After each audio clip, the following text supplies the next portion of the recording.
Zoran ওয়া যুলমা, যেভাবে ইমাম মাহদী আগমনের আগে পৃথিবীর ভিতরে জুলুম, অত্যাচারে, নির্যাতনে পৃথিবী ভরে থাকবে, ইমাম মাহদী পৃথিবীতে এসে ন্যায় ইনসাফ প্রতিষ্ঠিত করবেন। ইয়ামলিকু সাবআ সিনিনা, তিনি ইমাম মাহদী পৃথিবীর মধ্যে 7 বছর শাসন পরিচালনা করবেন, পৃথিবী শাসন করবেন। عن علي بن ابي طالب رضي الله تعالى عنه قال قال رسول الله صلى الله عليه وسلم المهدي منا اهل البيت يصلح الله في ليله। নবী বলেন ইমাম মাহদী হবে আহলে বাইত, নবীর বংশ থেকে। নবীর বংশ কি হবে? যেহেতু নবীর ছেলের মাত্র কোনো বংশ নবীর পৃথিবীতে নাই, আছে নাকি? নবীদের ছেলেরা ছিলেন, তারা অপ্রাপ্ত বয়সে ছোটবেলায় সবাই মারা গেছে, কেউ বিবাহ করতে পারে নাই। অর্থাৎ নবীজির বংশের কোনো সন্তান, ছেলে সন্তান নাই। তো নবীজির বংশ কিভাবে থাকবে?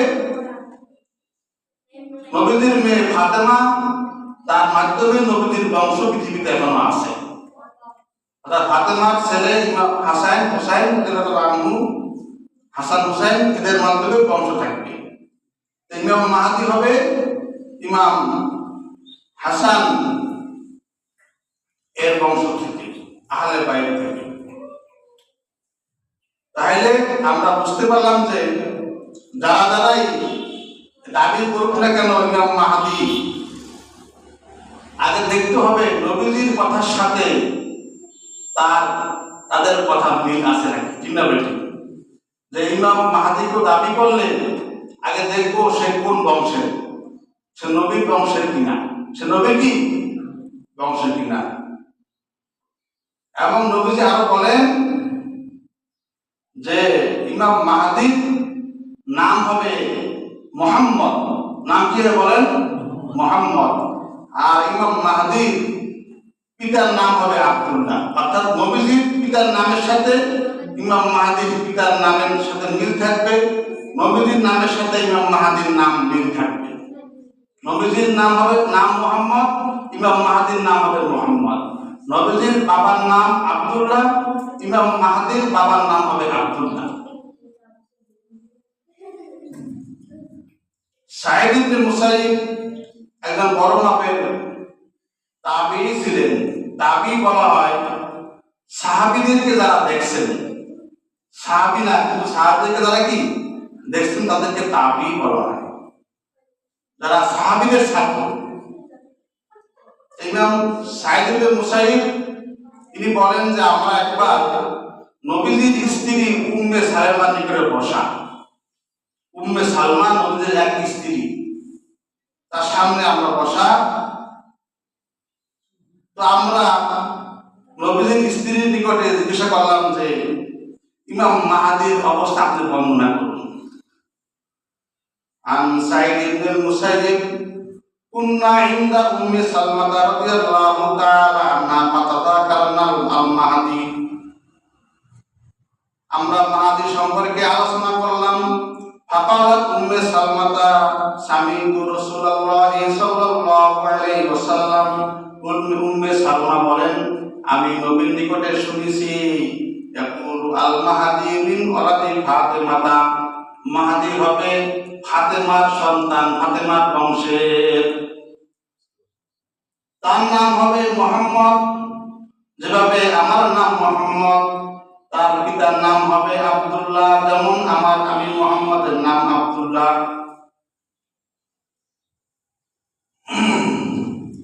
এবং ইমাম মাহদীর আখলাক হবে, চরিত্র হবে নবীজির চরিত্রের মতো, গঠন নবীজির মতো হবে না।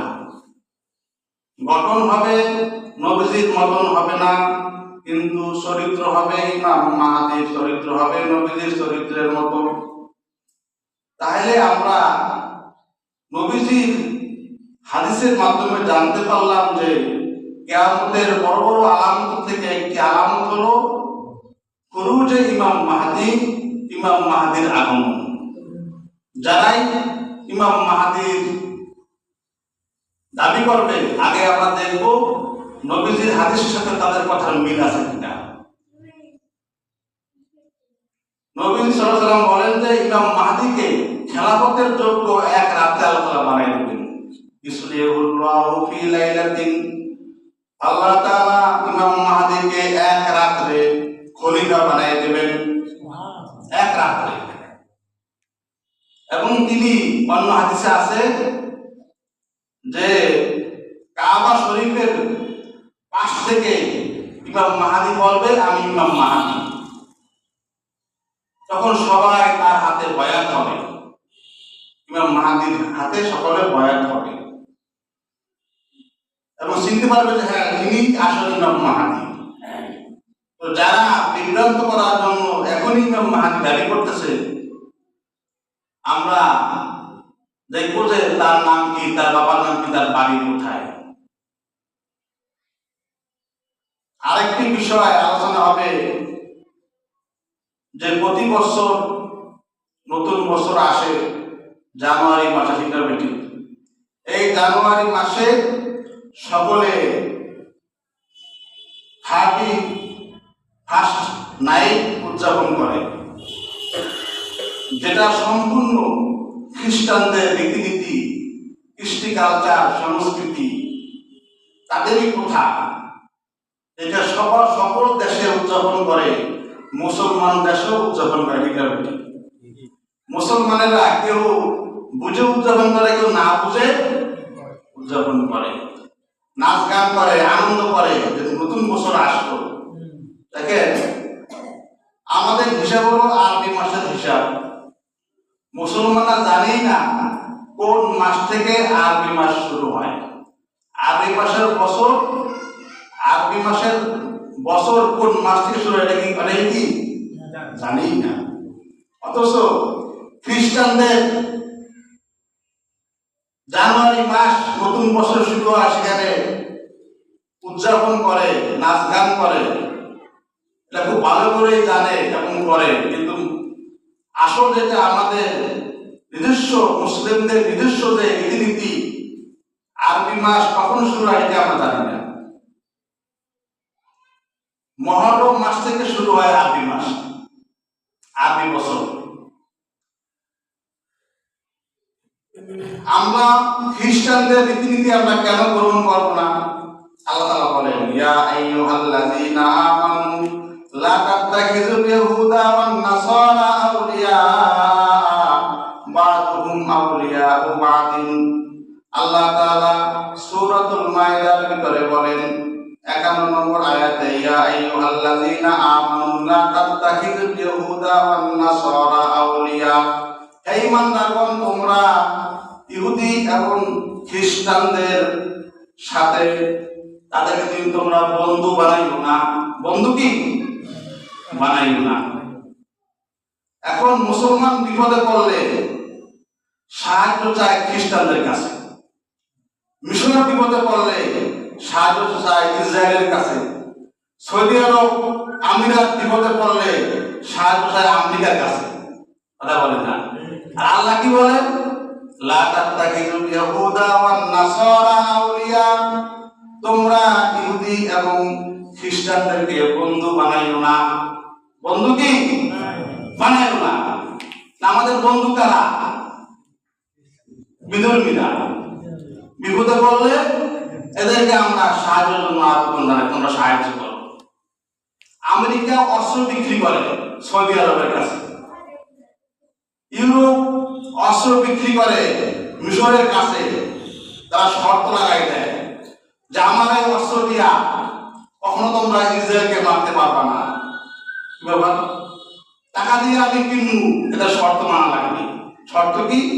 এই অস্ত্র কিন্তু কখনো আমাদেরকে তো মারবেই না, পাশে যে ইসরায়েল রাষ্ট্র আছে ইহুদিরা যারা ফিলিস্তিনে মারতেছে এদেরকেও মারতে পারবে না। তাহলে আমি অস্ত্র কিনলে কারে মারুন বলেন তো? আমি যে অস্ত্র কিনলাম মারুন কারে অস্ত্র দিয়া? তুরস্কের এরদোগান সে ইউরোপ থেকে বিমান কিনবে,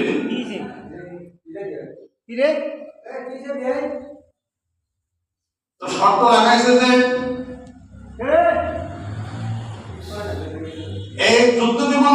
কখনো ইসরায়েলের হামলা করতে পারবে না, খ্রিস্টানদেরকে হামলা করতে পারবে না।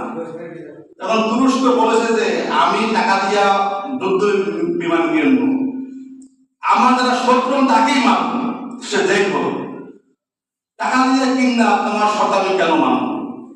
কি কথা কি রাইট? টাকা দিয়ে কেন আমি শর্ত মানব তোমার কেন? এজন্য উনি আর যুদ্ধ বিমান কিনে নেয়। আল্লাহ বলতেছেন যে দেখেন আল্লাহ তাআলার বাণী, তোমরা কখনো খ্রিস্টানদেরকে ইহুদিদেরকে বন্ধু বানাইও না। বাদুহুম আউলিয়াউ বাদ, আল্লাহ বলেন আরো তারা একে অপরের বন্ধু, একে অপরের সাহায্যকারী। কি বলেন? হিজবুল্লাহ মানে ইসরায়েলে ক্ষেপণাস্ত্র, আর হিজবুল্লাহকে মারে ব্রিটেন, হিজবুল্লাহকে মারে আমেরিকা, হিজবুল্লাহকে মারে ইউরোপ, সবাই হিজবুল্লাহর দলে। তারা একে অপরের বন্ধু, তারা কি একে অপরের বন্ধু। বাদুহুম আউলিয়াউ বাদ, তারা একে অপরের বন্ধু। অতএব মুসলমান কখনো তাদেরকে বন্ধু বানাইতে পারে না, কারণ তারা কখনো বন্ধু হবে না। তাদের একটাই মাত্র টার্গেট, উদ্দেশ্য, কিভাবে পৃথিবীর বুক থেকে মুসলমানদেরকে নিঃশেষ করা যায়, মুসলমান দুর্বল করা যায়, মুসলমানদেরকে দাবাই রাখা যায়, এই চেষ্টাই তারা সারা হামেশা করবে। ومن يتولهم منكم فإنه منهم إن الله لا يهدي القوم الظالمين। আল্লাহ আরো বলেন যে তাদেরকে বন্ধু বানাবে সে তাদের মধ্যেই হবে, সে তাদের দলের, সে কি সে কার দলের বলেন? খ্রিস্টানের দলের। যে খ্রিস্টানদেরকে বন্ধু বানাইবে সে খ্রিস্টানদের দলের, যে ইহুদিদেরকে বন্ধু বানাইবে সে ইহুদির দলের, যে মুশরিকদেরকে বন্ধু বানাইবে সে মুশরিকের দলের, সে মুসলমানের মধ্যে না। ইন্নাল্লাহা লা ইয়াহদিল কওমাজ জালিমিন, আল্লাহ তাআলা জালেম সম্প্রদায়কে কখনো হেদায়েত দান করেন না। তারা জুলুম করে, জালেম। যে মুসলমান হওয়ার পরেও